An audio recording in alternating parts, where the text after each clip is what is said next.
بسم اللہ الرحمن الرحیم۔ اطالوی زبان کے معروف ادیب گبریل ڈٹنزیو، جن کے ناول، افسانے، کہانیوں اور ڈرامہ نگاری کو بہت پسند کیا گیا، ان کے متعدد ناولوں پر فلمیں بھی بنیں۔ تحریر خرم سہیل۔ یورپ کے مقبول ترین ملک اٹلی نے سیاحت، فیشن، سیاست، ادب، مصوری اور دیگر فنون لطیفہ کے شعبوں میں ایسے نام دیے جن کی شہرت عالمی حیثیت کی ہے۔ اٹلی کے کلاسیکی شعر و ادب میں ایسا ہی ایک نام گبریل ڈٹنزیو کا بھی ہے، جنہوں نے ایک طرف مختلف اصناف ادب میں نام کمایا، دوسری طرف پہلی عالمی جنگ میں عملی طور پر حصہ لینے کی وجہ سے اپنے لوگوں میں قومی ہیرو کے طور پر ابھرے۔ ان کے انتقال پر اٹلی کے معروف لیڈر، سیاستدان اور اٹلی کے سابق وزیر اعظم مسولینی نے ان کو خراج عقیدت پیش کیا۔ اٹلی کے کئی مشہور مقامات اور اداروں کے نام اسی شاندار ادیب کے نام پر ہیں۔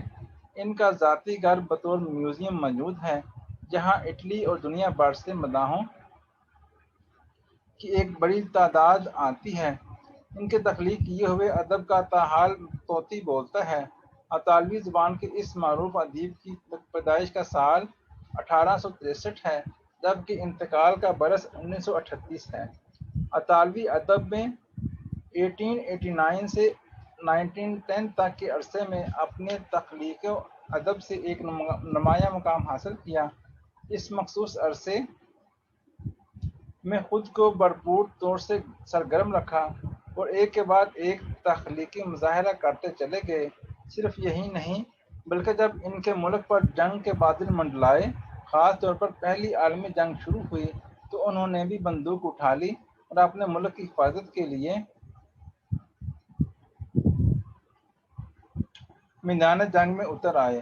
1914 سے 1924 تک کے 10 سالوں میں انہوں نے اپنی ذات کے لیے سیاسی و جنگی تشخص بھی حاصل کر لیا۔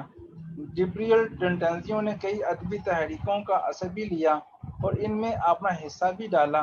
انہیں تحریک میں ایک ڈیکیڈنٹ موومنٹ تھی۔ یہ تحریک فرانس کی ادبی تحریک علامت نگاری اور برطانیہ کی ادبی تحریک جمالیات سے فکری طور پر قریب تھی۔ گبریل ڈٹنزیو اپنے وقت کے ایک بہت بڑے جرمن فلسفی فریڈرک نیتشے سے بھی فکری طور پر متاثر تھے۔ ان کا پہلا شعری مجموعہ 1882 میں شائع ہوا۔ اس کے کچھ ہی عرصے بعد کہانیوں کا مجموعہ بھی اشاعت پذیر ہو گیا، جبکہ 1899 میں ان کا پہلا ناول بھی چھپ گیا تھا۔